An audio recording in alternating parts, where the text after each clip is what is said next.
You go first. Right? All right, let me put this. Thank you, sir.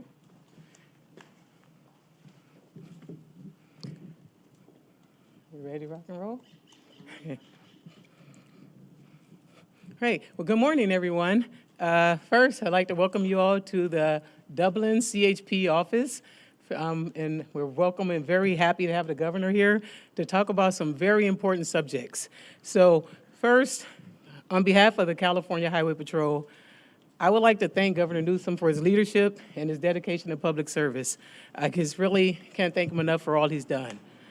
I would also like to extend my appreciation to everyone behind me, all of our public safety partners. We all share a common goal of enhancing the safety of the communities we serve, and the partnerships you see here today, they represent a commitment to this effort. The CHP's Organized Retail Crime Task Force works collaboratively with our law enforcement allied agency partners, the district attorneys, the DOJ, and retailers to deliver investigative support with the aim of reducing retail crimes in California. The main goal of the task force is to enhance and improve our response to retail crime throughout California and to make California safe in the process. Since the last press conference we had in Long Beach, where we first spoke about the CHP's role in retail crime, we've been busy. Since that time, the CHP has collaborated with our law enforcement agency partners throughout the state, and we've been involved in over 800 investigations. We've been involved in over 300 arrests, and we've also recovered in excess of $19 million worth of stolen merchandise. This is very important. It's something that we're very excited about. But I'm also excited about what we're going to be able to do as a result of some of the things that you're going to hear the governor talk about today that's going to allow us to expand our role with regard to retail theft. Because right now, when I first spoke to you, we were only involved in 3 different areas. We were in the Los Angeles area, we were over in the San Diego area, and we were in the Bay Area.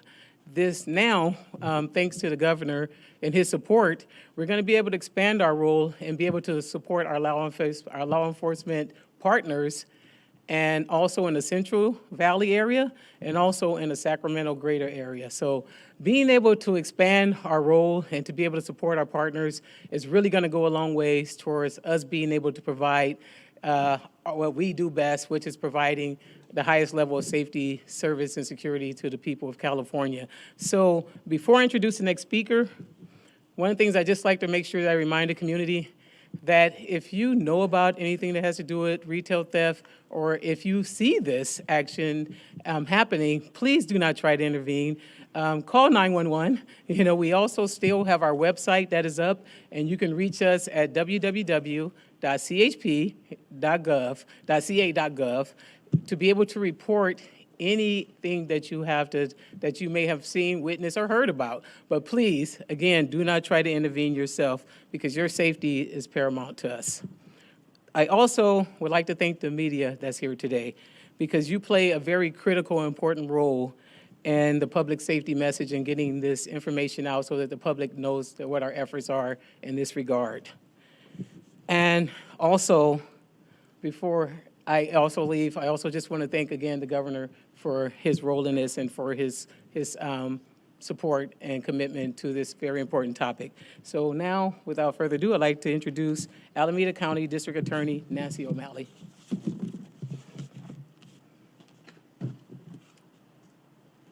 Thank you, Commissioner.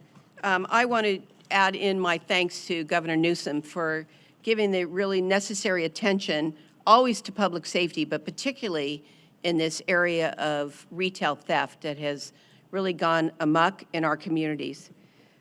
In my office, we have prosecuted these crimes. They're multi-jurisdictional, and they're oftentimes intelligence-driven and intelligence sharing.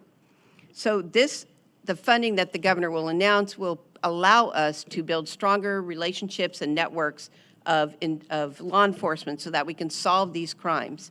That's a critical part to what this initiative is about, not only solving the crimes, but also prosecuting those offenders who are terrorizing our communities in the way that we've seen recently.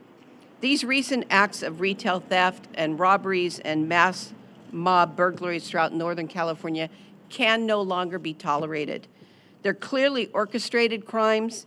The groups work together in large groups to create a mentality of fear in people that are being impacted by it.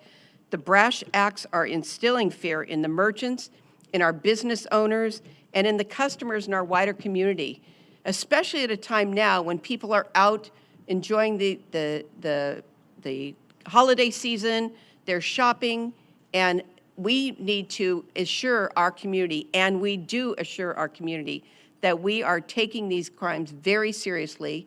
We are prosecuting the people as we apprehend them, and we're holding them accountable for the crimes that they're committing.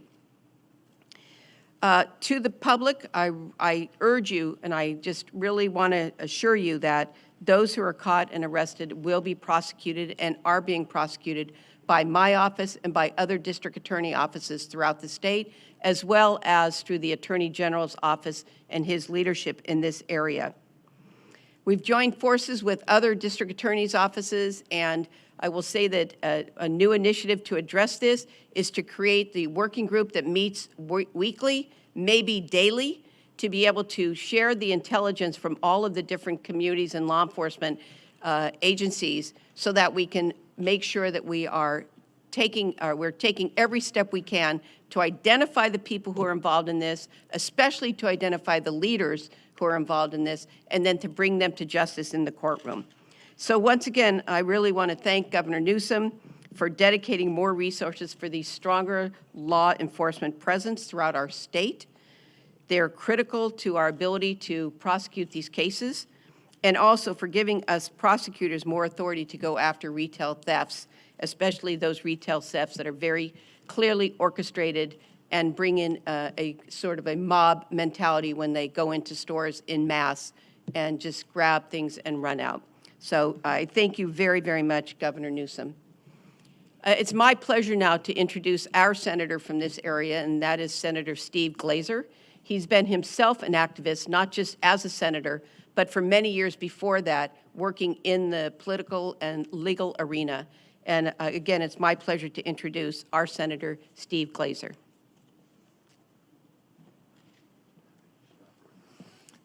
Thank you, District Attorney O'Malley. It's been a great pleasure to work with you all these years, and we're going to miss you.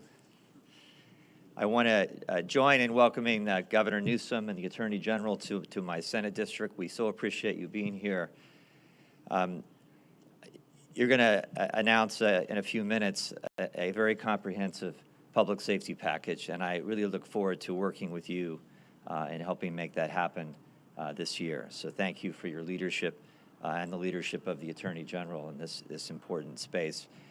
We need more resources, but we also need clear accountability for those who break our laws. And we have plenty of laws in place to ensure that they are accountable. And the district attorney here and across the state, I know that there is a greater motivation to making sure that that accountability is in place. It's my pleasure now to introduce our Attorney General. He has left the quiet backwater of the legislature to take on a more important and position in our state with great energy and with great compassion. It's my pleasure to introduce Attorney General Bonta.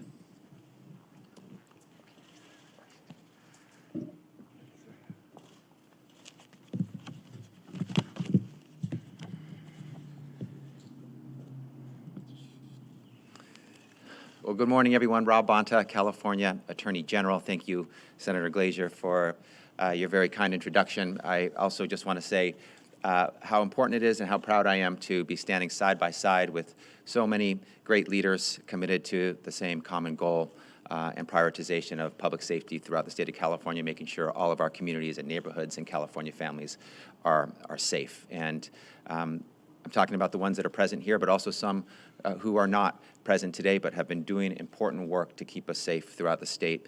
So I want to give a special shout out to two of my recently former colleagues who have been leading in the public safety arena for some time now, the chair of the Assembly, Public Safety Committee, Reggie Jones-Sawyer, as well as Senator Nancy Skinner, who does the same important work on the Senate side.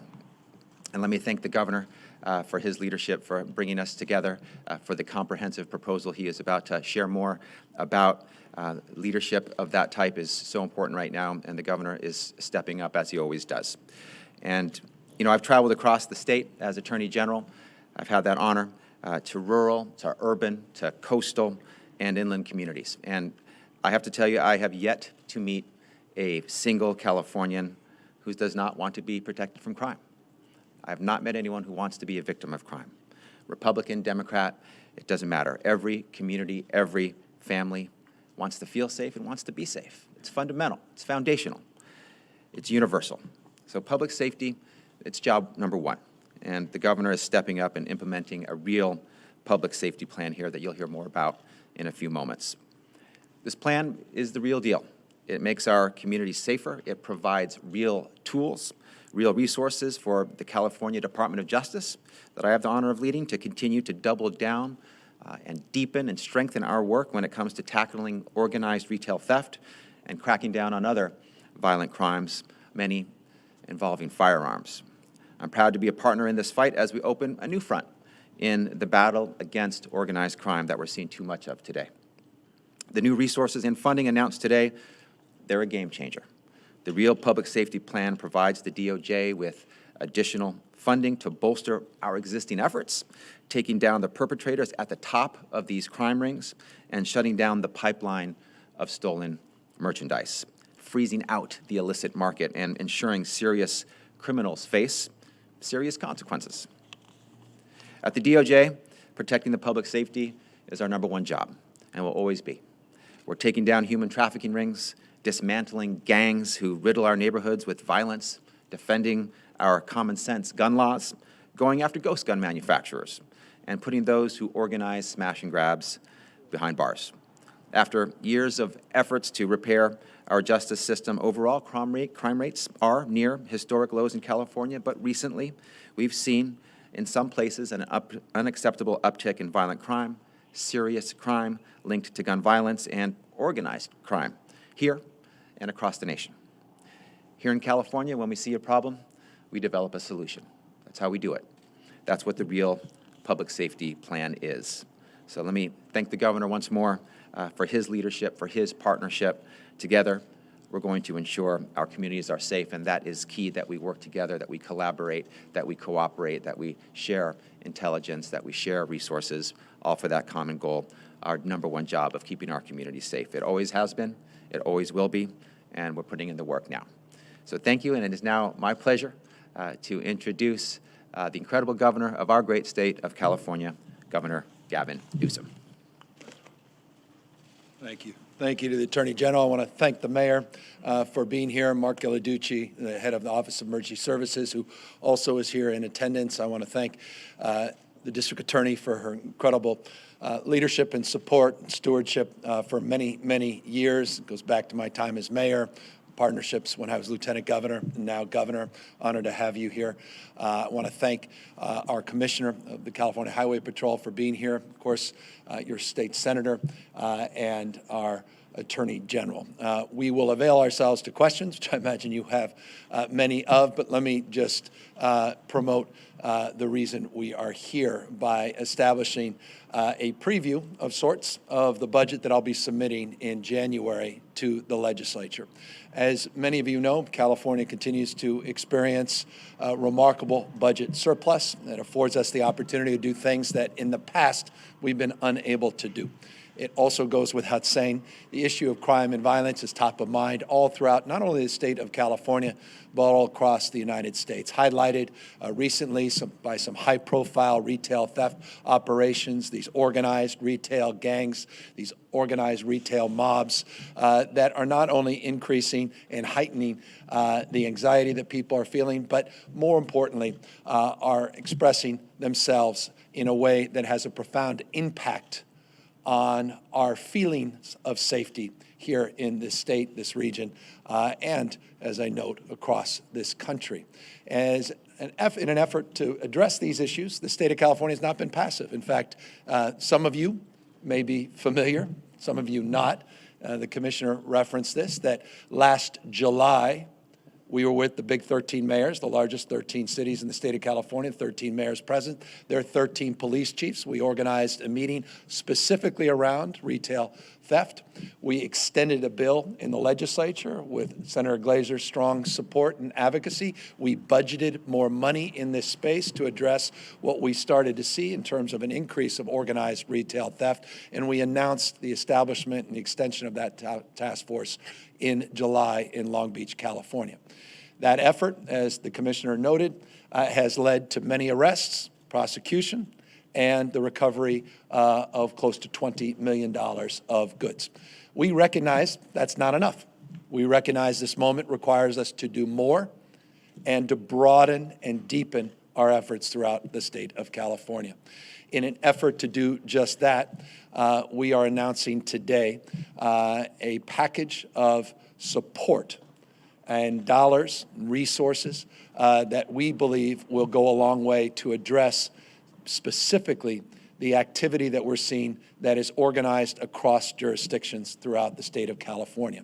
That includes, by the way, efforts, which I'll highlight, around transnational activity that is also part of our efforts in terms of highlighting and mitigating those activities. So, number one, we are putting out over $250 million in enforcement grants, competitive enforcement grants, to help local law enforcement advance their efforts to investigate and to arrest and help us aid and advance the prosecution of people that are involved in organized retail theft. Those competitive grants will go out after the support of the California legislature and their adjudication of the merits and demerits of this program, but we are unaware of any similar effort in the past the state has advanced to provide direct grants to aid local law enforcement in these efforts. We are also establishing with the Attorney General an investigation and prosecutorial team within his department. This team will be dedicated full-time to prosecuting and investigating retail theft in the state of California. It's the first team that's been established of its type in the DOJ in the state, and this is something that I know that is important, not only the Attorney General, but I know is important to our law enforcement leadership all across the state that is looking for the aid of the state, particularly as it relates to these jurisdictional issues. We are providing $20 million of grants for district attorneys, providing resources to DAs to help advance these efforts on the investigation and prosecution as well. So not only to local law enforcement, to DAs specifically, the establishment of a new team at the Department of Justice specifically focused on this. In addition to that, and forgive me, there's a number of components in this package. We'll provide those to you so you can get a more cogent summary. I just want to lay them out, not for sound bites, but for the comprehensive nature of what we're trying to advance. We're also providing $20 million specifically for border issues. I'm very concerned as a parent. I'm very concerned as a citizen of the state and someone that is highly in tune with what's going on with drugs in the United States, not just here in the state of California, but what's happening with fentanyl. And we have seen some success with our National Guard at the border, working in partnership to address the issue of these transnational activities and drug activities. And we want to establish more formally that unit and advance that unit as it relates to some of our interdiction efforts, specifically related to fentanyl at the southern border. We also are providing $20 million of grants for small businesses that are impacted by damage done, victims of these crimes. As a small business myself that has boarded up business in San Francisco, after the third time, you're done paying the deductible. Many small businesses can't afford the deductibles, can't afford that disruption. And so we're putting up this grant program. The state's never done that in the past, as acknowledgement of the resources that are needed to support these small businesses. We are also putting together the largest statewide gun buyback program in the nation, putting up $25 million to support local gun buyback programs. Now, I've been involved in these for many, many years as a county supervisor, as a mayor, and some could argue the merits and demerits, the efficacy of these programs. But I think they're important, at least highlight the issue of guns and gun violence and the proliferation of guns, illegal guns in the state of California. San Francisco had a successful one just a week or so ago. Often those programs have to be done through philanthropic means and support. They're not supported by general fund. We want to work to help support those local efforts, match those grants and those dollars for those gun buyback programs. And so that's also part of this package. As you know, we are moving forward. In fact, I just had the opportunity to review the first draft to go after those that manufacture, distribute, and sell illegal firearms, particularly assault weapons and ghost guns in the state of California, by moving forward with a right of action that allows an individual to receive for the successful prosecution, not only attorney fees related to the prosecution of those that are illegally selling assault weapons and ghost guns, but also provide them $10,000. It's along the lines of what the Supreme Court apparently believes is the appropriate track and appropriate response to the Texas the Texas abortion law. And so we are modeling on the basis of the Supreme Court's own adjudication. We're modeling that law, and we are moving with that legislation to go after these guns. We're getting serious and much tougher in this space. So guns, drugs, prosecution, accountability across the spectrum, more support for local law enforcement up and down the state of California, and unprecedented support for evidence-based violence, anti-violence programs, diversion programs. You may recall last year we announced we took a budget of $9 million and increased it to $200 million for violence intervention programs. That is a 3-year commitment that was just approved by the legislature, and I want folks to know that the solution to all these problems is not just a law enforcement only approach, but we would be naive to suggest it excludes law enforcement. And so it's both and I want folks to know we're not walking back on our commitment in this state to advance comprehensive reforms. We're not walking back in this state to right the wrongs of the past. We're not walking back as it relates to the rules and regulations established by the voters and others that I believe are sound and right. I want folks to know that clearly. But we also have to recognize this moment we're in, and we have to recognize people's fears and anxieties. I can regale you with facts, and by the way, I have them since Prop 47 was passed. The last full year analysis shows that property and larceny crimes are down 11%. Since Prop 47 was passed, shoplifting down even further. I don't even want to give you that stat, you won't believe it. And that's the point. Stats mean nothing in terms of your feelings.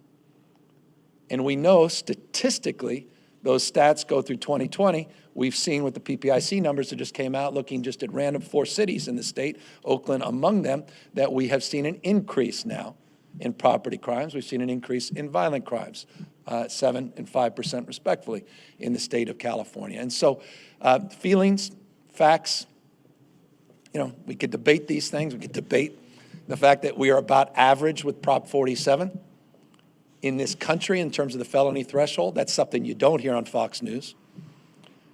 We could debate the merits or demerits of the fact that Texas has a felony threshold of $2,500, and ours is just $950. That's something else you don't often see on the Tucker Carlson show. Carlson. A lot of people taking advantage of the anxiety that we rightly are experiencing. And so I want to acknowledge that anxiety. I want to acknowledge that it's unacceptable what's happening. As we've said many, many occasions, this is not the first time we've been out on this topic.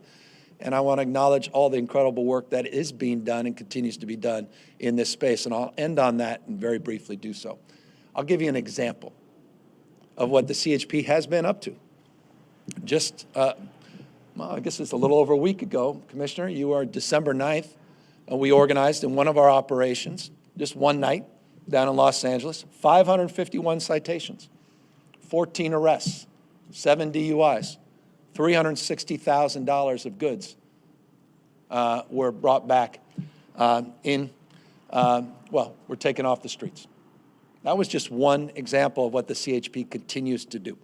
And now, by extending their reach to other parts of the state and deepening these efforts and extending the life of the Retail Theft Task Force and renaming it the Smash and Grab Task Force, which is more, I think, aligned with what's really going on, I hope people will feel more confidence that the state is doing its part to help support local government and local agencies address this very, very serious issue of crime and retail theft here in the state of California. So that, forgive me, is my long-winded introduction of a preview of sorts of the budget that will be submitted in a few weeks to the California legislature. Again, grateful that everybody is here in attendance and working so hard on this, and of course here happy to take any questions that you may have.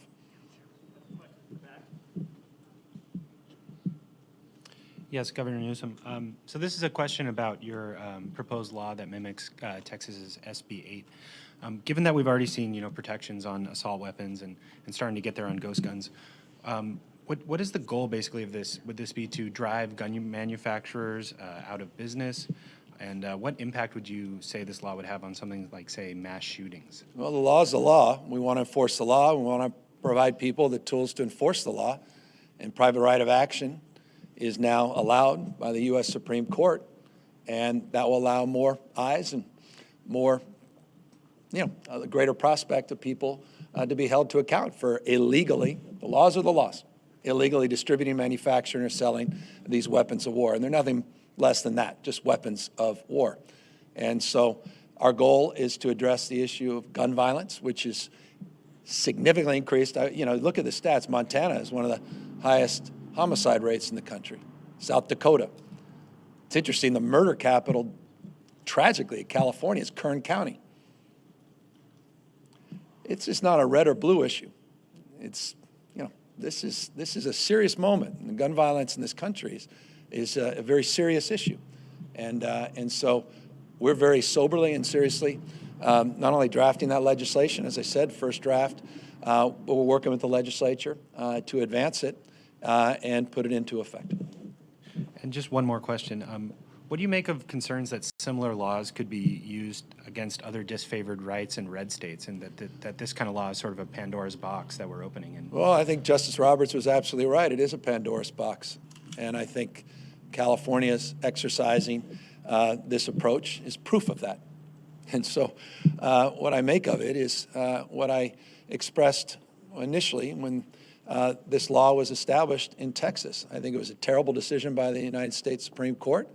And this decision has been made.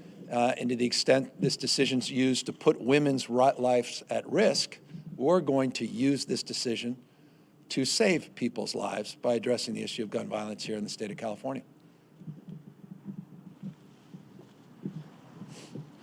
Hi, Governor Newsom. This is Leslie Brinkley with ABC 7 News. Earlier this week, the city of Oakland, the mayor, asked for as much CHP presence and traffic enforcement as possible in Oakland with their escalating violence and their robberies. They're asking for license plate readers and vehicle recognition cameras. What are your plans, or how would you respond to Oakland? As of yet, they haven't heard back as to what extra help they can expect. Well, they from have, CHP. and I appreciate the question. So in August, last August, a number of months ago, we increased CHP presence in Oakland. So we actually have picked up the call and advanced that support. There was a letter a couple days ago around cameras, and we've already committed to work with the legislature to look at the prospect of expanding that program around entrances and exits, and we've made that clear to leadership in Oakland. Hey, Governor, Jeremy White with Politico. I also have a question about the gun bounty law. Clearly, you're testing the legal theory that the Supreme Court validated by upholding Texas's law. So if this bill you're proposing is indeed passed and you sign it into law, is it your expectation and indeed your goal that there's a legal challenge that will then test this theory for a different type of legislation and perhaps put this matter before the Supreme Court again? Well, it was tested, and the Supreme Court adjudicated in its favor. Now, to the extent it's tested again, I imagine if the law is written as it's intended to mirror the key components of the Texas law, then we should expect a similar outcome. Again, I think it was a terrible decision. I've never supported that law. We've been consistent about that, and many of us here have been very vocal about that law. But again, if a law is going to be used to put women's lives at risk, we will use that law to protect people's lives. And we're serious about it. And to the extent the Supreme Court wants to reflect on its own process and its own decision-making, I would encourage them to do that. I'm very worried about this court. I'm very worried about the direction of this country. And right now, I'm very worried about escalating increase in violent crime all across this country, particularly gun-related crime. And we believe this approach could help save lives in the state of California. Governor, Phil Mateer, ABC 7 and KCBS. A number of elected officials and law enforcement people have said that police, arrests, enforcement is good, but it only works if there are consequences, if there are follow-ups. You said that you don't want to step back or roll back or walk back the judicial and reforms that have been made in recent years, and yet you also are keenly aware of the way people are feeling. So what do you tell the people going forward in terms of consequences? There should be consequences. Laws are laws. You break the law, you should be held to account.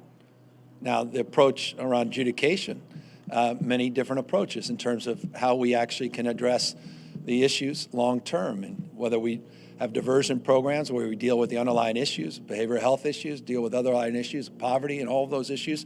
Big part of our violence intervention program, this VIP program, where we put $200 million for grants and evidence-based solutions in that space. And so we're committed to that. As it relates, though, to the prosecution, we want to support the DAs, we want to support the investigators, we want to support police and community leaders, retailers and others that are fed up with the lack of consequences. You break a window, you smash and grab, you take other people's property, that's wrong, period, full stop. Period. There's no justification for that in any way, shape, or form. Now, what we are experiencing at scale has nothing to do with felony thresholds. They blow through that in the first few seconds of these activities.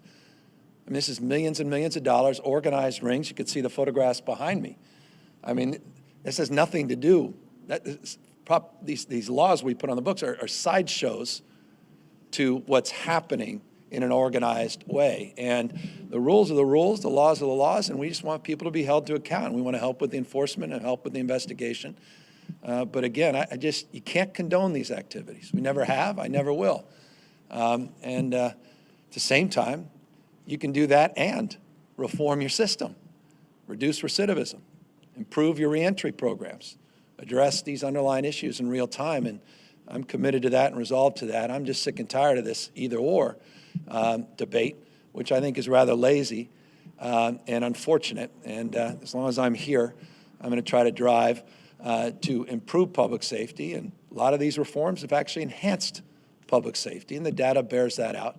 Right now, we have an issue that needs to be addressed more forcefully, and the state needs to help support local law enforcement and local leaders in this endeavor. Well, one quick follow-up. Local law enforcement repeatedly say that one of the problems or challenges is the zero bail policy, where people are arrested and then they just walk out. I was wondering if you had any thoughts on that. Well, Bobby Kennedy, in 1968, as the Attorney General of the United States, eliminated bail for federal crimes.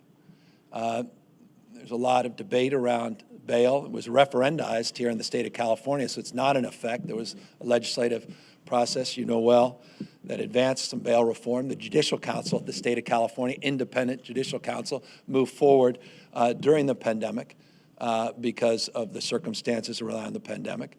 But bail reform, I think, is important. But again, I think we're too quick to judge this or that reform as somehow the reason we're experiencing what we're experiencing today. I would express that with some learnedness, and I hope it will be considered accordingly, and that is when you look back to 2000, 39 states have increased, for example, this is aside from the bail issue, they've increased their felony thresholds. As I noted, if you include, I think, Vermont, and check me on that, that's at $900. We have a $950 felony threshold for retail theft. That's in line with 31 other states. And so it's about average. And so once we established that in 2014, we saw property crimes decline in 15, 16, 17, 18, 19. We came into the pandemic with some of the lowest crime rates in California's recorded history. Property crime, arguably, in its history, going back to 1960s. Is that the reason? Was it those laws that are responsible for that decline? If those laws are now responsible for the increase, were they not responsible for the decline? These are debates that are important, but they're not why we're here. I think that is a sideshow to the issue that presents itself today, which is the imperative of getting on top of these organized retail theft rings and these organized efforts that have created tremendous fear and anxiety to many Californians. We can discuss the impacts across the spectrum of why you're more likely to be a victim of property and violent crime in Texas than California, why counties that have conservative DAs, conservative sheriffs, elected sheriffs, conservative leadership have higher murder rates than other counties in the state. We can adjudicate all that at a later time and look at the why, the underlying reason you're seeing these activities across this country. But right now, we want to get on top of them, address them head on, and we'll have ample time to discuss the merits of these broader policy reforms, including bail reform. But right now, let's hold these folks to account and address this issue head on. Thank you. Governor Newsom, Azul Dahlstrom-Ekman from KQED again. Just one more question about the proposed law that models after SB 8. Who would be allowed to sue and who would be able to sue? I know this law is still being written, but do you have any ideas on that? And if Attorney General Bonta wants to comment, that'd be great too. Yeah, if he wants, I'll ask him up. Private right of action along the lines of those that are well established, apparently now, not apparently, but seemingly established in Texas as it relates to their abortion law. So individuals, including yourself, would have that right on the basis of the law that was passed in Texas and the law that we hope to pass here for gun safety in California. And thank you, Rob Bonta, California Attorney General. The proposal that's being developed with the legislature, the governor, and the Department of Justice is modeled after SB 8 in Texas. So it's the same model as who is allowed to sue there. It's generally private individuals. Individuals in Texas for SB 8, it'll be individuals in California here who could provide a force multiplier to support our common sense gun safety laws to make more people safe and save more lives. So it's the same model as SB 8. It's everyday folks in the state of California.